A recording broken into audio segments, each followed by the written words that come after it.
We have to get back to nature. The more healthy and natural products we eat, the healthier we become. Hello, this is Terry Bell with another edition of Herb Doc.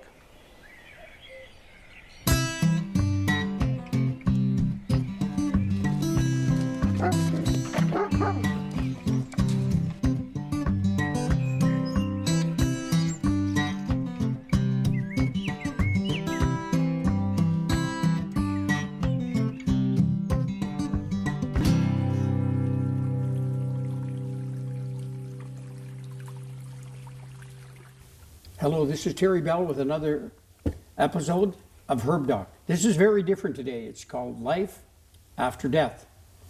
And there's different types. Life after death, which nobody can ever tell me there's no God. At 15 years old, I had a heart blood clot, stopped the heart for, somebody said, up to 9 minutes, 6 minutes, 2 minutes in one day. And you're not dead. I was on the ceiling. As soon as I fell, the doctor caught me and I was on the ceiling, looking down, and it was the most beautiful feeling you ever had, like your first kiss. Now it might be like a new Cadillac or something, but then it felt like that. And then he covered me up and I felt this big noise like a vacuum sucking, pulling me up. And I looked back and seen my body on the table. My hand fell off, hit the steam register, and I snapped back to my body. What a beautiful feeling. Life after death. Now today I have with me somebody from Grand Prairie, and they had life after death, and she actually wrote a book. And her name is Faris Atkinson, and really good to see you. Thank you for coming out, because people really enjoy your side of the story on this. And what she was involved with, she had a suicide in the family, and I will just get you to explain that. Sure. So my topic on life after death is actually how to survive life after losing someone you love, because it can be very difficult to do that. When I was 18 years old, I lost my parents in a car crash, and that was my first real traumatic loss. I'd lost other people too, and since then I'd lost a lot of people. But our daughter, Jessie Jean, was 18 years old. She's our middle child. We have 3. And she suffered with depression for a long time. It was a mental illness that really had her down. We did a lot of work, including seeing you, and it helped. But one of the things that she just could not stay away from was alcohol. And alcohol, of course, is a depressant. And pouring alcohol into a depressed person's like pouring gasoline on a fire to try to put it out. So it just made things worse. And she was 18 years old. It was 2 days before graduation. And she had been fighting an infection. So she was in physical pain, had a high fever, that kind of thing. She had been at a party the weekend before, a real big party, so she was still under the effects of alcohol. It was just kind of still withdrawing from it, sort of. And she was just in a really bad place, emotionally, physically.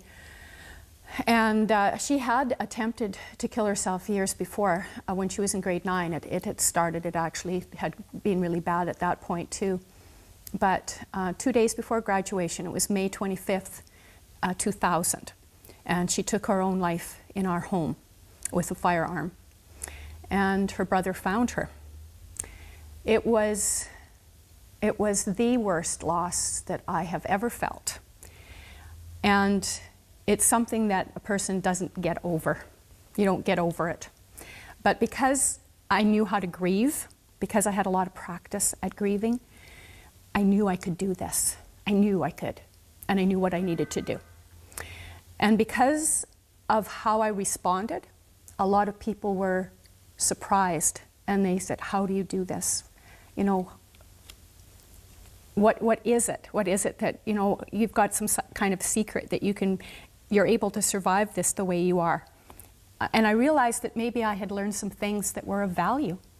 And so that's why I wanted to share. But you know, when it happened, did you blame yourself when it happened? I think blame is something that everybody goes through, and I think it's a natural response. You're always looking for some reason. You're trying to make some kind of reason out of it, and so blame is a big thing. I didn't blame myself, but only because I had gone through traumatic loss before. So I kind of realized that it really wasn't my fault. There was lots of regrets, and it would have been easy to blame myself. But a lot of times people do. They will blame themselves, or they'll blame other people. They just have to try to find a reason for why it happened, and so they will put blame on somebody. For a while, I blamed the alcohol. Well, how stupid is that? Because alcohol is just, it sits there. It's up to you whether you put it in your mouth or not, right? Yes. So that was kind of ridiculous, but I found it was easy for me to give blame to something for a little while. It's a process, right? Grief is a process, and you have to work through it. And so that was just some of the things that I had to do. So regrets, yes. Blame for myself personally, no. Okay, did you forgive her? Because some people inside don't forgive the person, or they don't forgive themselves. That's a really good question, actually. And one of the gifts that Jessie gave us was actually an audio tape that she had recorded before she died. And it was about how she was feeling and why she was planning what she was planning. And it was full of love. And one of the things was that she said, "I hope you will forgive me." And I remember for the first time listening to that, it was my husband and I and our 2 other children. And when it was all finished, we just sat there and listened, just in quiet for a little while. And we said, well, Jessie said to forgive her. And my son said, there's nothing to forgive. Do you have to forgive somebody for dying of cancer? Do you have to forgive someone for having a heart attack? Depression was the disease that killed her. Yes, and that's a lot of people take that for nothing. That's it's just right. Nothing. In fact, they say, don't be so stupid. Yeah. You know. Get over it. Yes. Yeah. And suck it up. Yeah. Another famous one when it's something to do with a mass deficiency in the body. Mm-hmm. Yeah. But that was really good. He said there was nothing to forgive. Nothing to forgive, and we all agreed with that. So we were already at that point where we understood that she was in a lot of emotional pain, and depression kind of constricts a person's thinking, so it's really hard to make proper choices because you're impaired by your mental illness to make those choices. And so the disease prevented her from seeing any other options, right? Well, yes, and I've never heard that from that point of view before. That was really nice how you put that together. Right after this, we'll be right back. Don't go away.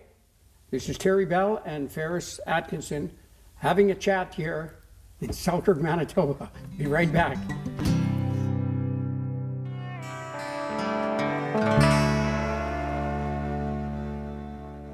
Hello, my name is Terry Bell, and I'm going to tell you about a nice, wonderful product that I found. This product I took and I give it out to people just to get rid of it. And they would come back in a few months and said, I can't believe how good I digest food now. A lot of people with heartburn, you can get puffed, bloated, gastric. Burping, farting may lead to constipation or diarrhea. If you have a digestive problem, and what is in this little product, you're hearing about probiotics all the time, and they cost hundreds of dollars, 60, 70 bucks a month. Over the year, it's going to cost hundreds. This one is very cheap. For a month, about $17. Don't have to refrigerate it, you just keep it in the bottle with a meal twice a day. You have heartburn that never quits, you need this product. In fact, we were brought up Mennonite, and if you ever let gas go in church, we had to sit in our own pew. So you know what I'm talking about. Gas is horrible. I even had a customer that came in that every time she walked, she would let gas go. After being on that product for a little while, she said, I can't believe the first month I seemed to get more, and then it disappeared. And what it does, it makes you digest all your products. There's a prebiotic in there, a probiotic, acidophilus, bifidophilus, and friendly bacteria. They're all in one. You don't have to spend a fortune to get well, just 2 capsules a day. See your Sho-Tai practitioner in your area. Look them up, Sho-Tai practitioner, or Google Terry Bell, and it'll tell you who's near you. You can pick those up. Thank you very much, and I hope you have a good meal tonight.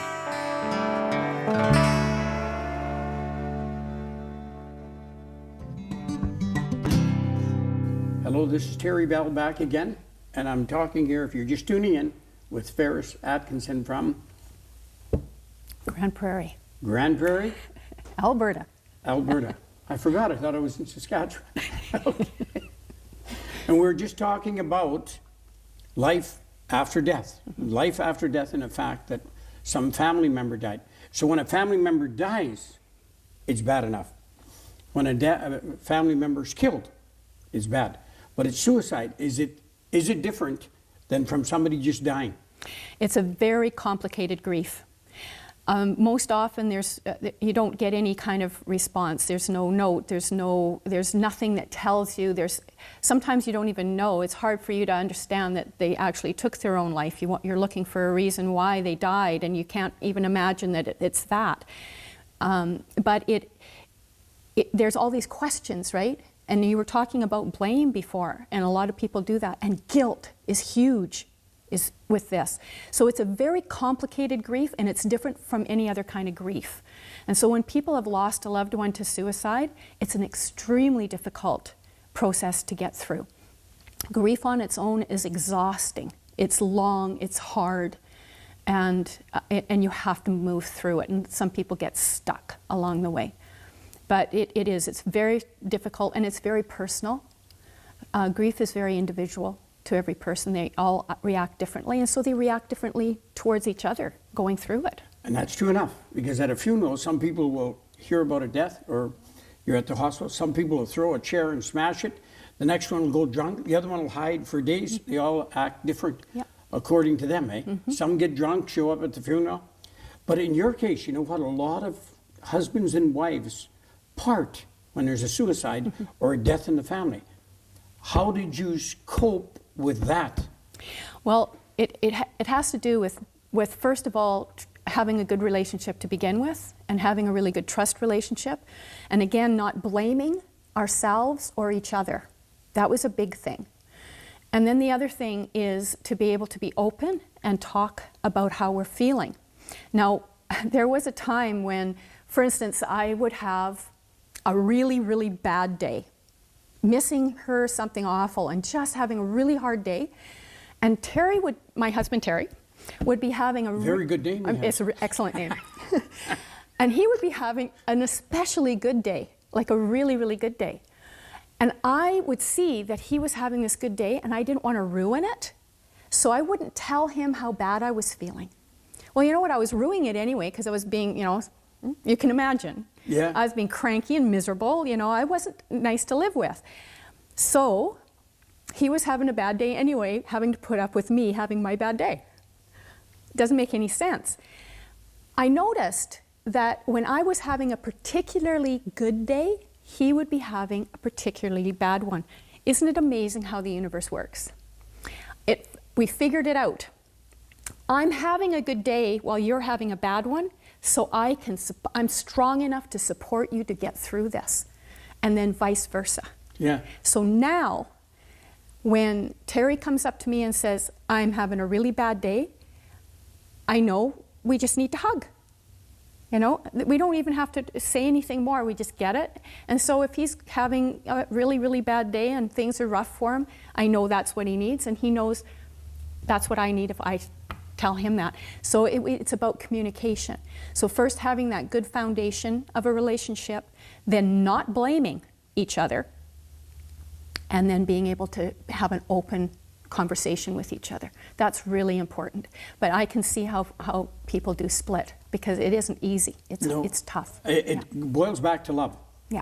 You know what I mean? There's There's different kinds of love. You can love cheese. You can love your mother. You can love your brothers and sisters. You could love somebody. But when you love your child, that's even a different love again. It's you'll die for your kids. Absolutely. In most cases. Absolutely. Because do anything for them. You love them so much. I always say, thank God, not the universe, thank God for that miracle. Yeah. Because when I'm at my maddest point, I say, out of everything bad comes something good. Out of everything bad comes something good. Yeah. I say, well, what good can come out of your daughter dying? Did you find anything good come out of that? Absolutely. I am a Pollyanna. I'm the glasses half full, see the silver lining kind of person, always have been. And this is no different. So I knew that it doesn't matter what I'm given. It's my choice what to do with it. So I was given this horrible tragedy. What do I do with it? And I choose to live my life the best I can to honor her and my parents and anyone else I've lost. They're not here, I am. I'm going to do the best I can while I'm here. So one of the things that I did was look for I had to build a new me. You know, because the old me was shattered, completely lost. It was gone. No, I did not exist anymore. The person I was before she died is not who's sitting here today. I had to build this from the ashes. I can remember because I flew to see you one time and you were at your lowest point. Yeah. Even when you tested you, your heart was pumping at 30.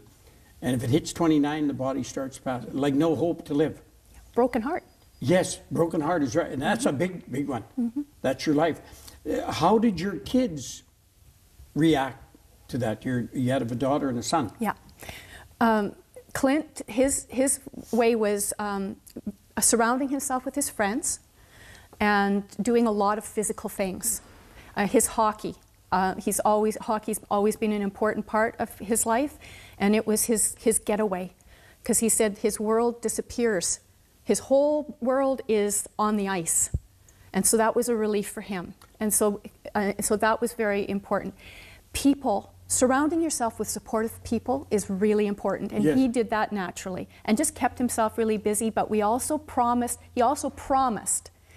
that if he was having a hard time, if he was struggling, that he would talk to a professional about it. He would get professional help. Okay, we'll be right back. I'm talking with Faris Atkinson from Grand Prairie, Alberta, and we'll be right back after this message.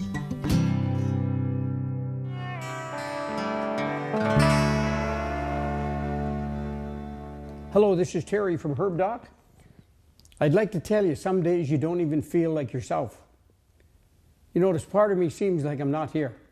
People make jokes like, quit while you're ahead. That's all you see here. And the person doesn't feel good, he feels empty inside. And I can tell you what it is. It's called essential minerals. There's a little bottle here, it's essential minerals. It's 10 times stronger than normal, so you only need 5-10 drops a day. Sometimes that'll last you a year, that bottle. Sometimes it'll last you 6 months, depends how hard you work on yourself. I found out about a thymus problem. And what is a thymus problem? When kids are born, their thymus is over 90. And you could stick a kid in an environment for 2 weeks, stick him into that environment, and he can learn a language in less than 2 weeks because he has to learn that. Some people said it took a month. So what if we could do that? That's because the thymus is open and it's full. Thymus starts to shrink, and you test your thymus. When I test mine, it's 5, 10, 15, 20, 19, 18. It's at 18%. That's quite high. That's smarter than the average person. It's usually at 9. They have a hard time to learn. I start taking this product, and it come up from 9 to 18. I noticed as I'm driving along, I'm remembering phone numbers from all over the place. Phone numbers, old addresses, names, and everything else, just from getting your thymus up. Start taking that mineral, and you feel better and better and better. You only need a dropper full a day. You'll feel better and better. Then instantly, you will start feeling you're back to normal again. Oh, there, that feels better.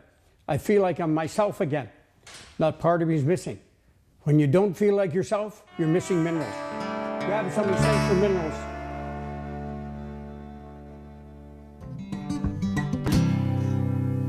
Hello, this is Terry Bell back again with Faris Atkinson. And we were talking about life after death, a suicide in the family, how traumatic it can be. It ended up, out of everything bad comes something good. And you'd say, what? Out of that could come good. Well, she wrote a book, and she will explain that. It inspired a lot of people. Mm-hmm. So my book, Blooms and Butterflies, Life After Loss, came about as a therapy for myself. I find that when people have suffered a traumatic loss, oftentimes they need to do something creative to help them heal. And so my creative outlet was writing. And I had written lots and lots of things.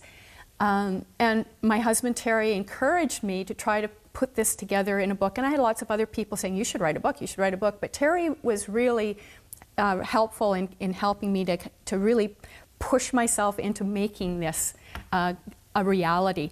So I hired an editor, and I did everything to make sure that it was published properly. And it has helped so many people. I have had people come up to me and say that recognize me from the picture on the back, right? But I don't know them at all. But they feel like they know me because this is like me exposing myself. Like I put a lot in here about me, and so I was risking something in doing this and sharing. And people have said, "You saved my life. This has helped me," and that's what I wanted it to do. So it's done more than I hoped. It helped me, and it's helped a lot of other people.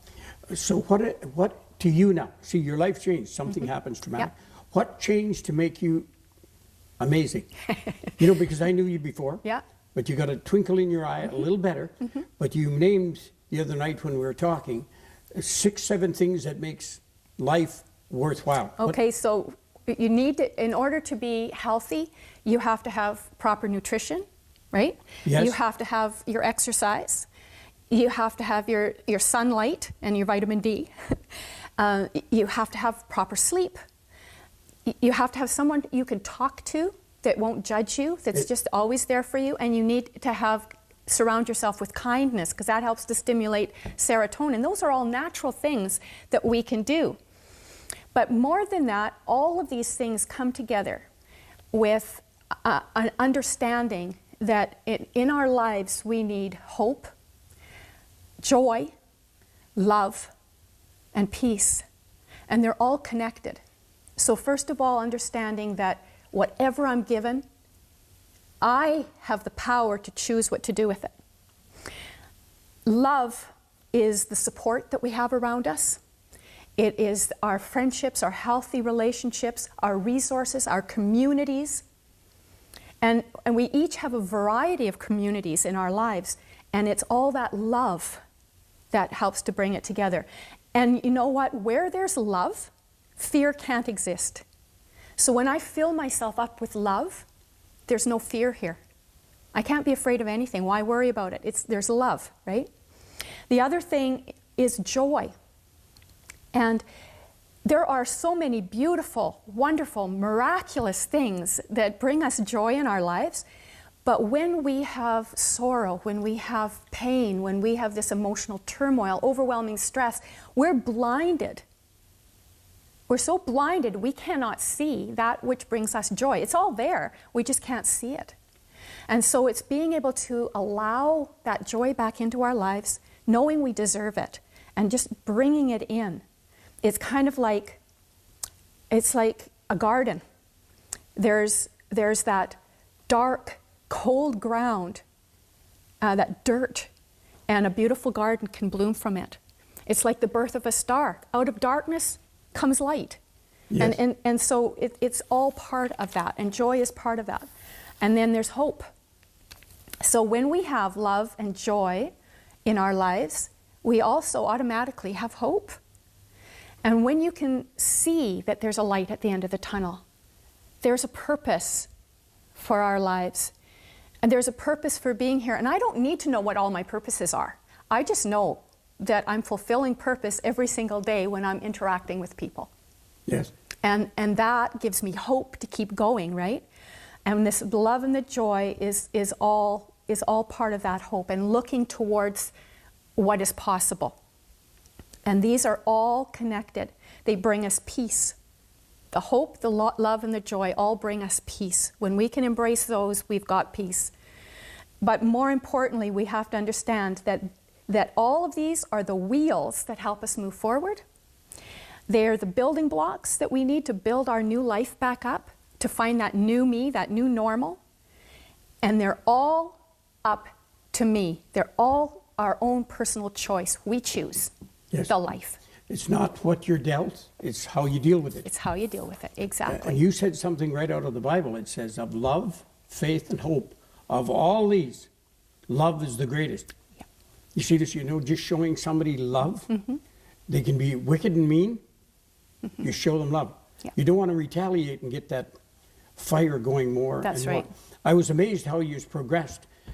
Your husband his name was Terry, a real good name though. Yeah. Looked like he aged 10 years after I seen him a few months later from the shock. Yeah. And you wouldn't say that to be mean to him, but he did. That was such a strain on the body. Yeah. But what was I amazed you stayed together. A lot of people break up, they blame each other, they hate each other, and it's your fault. If you hadn't have said this wouldn't have happened, and maybe we could have done. No, you couldn't have. It was already destined. It was a real rough patch because I grieve differently than he does, or mourn. We mourn differently. Our expression of grief is different.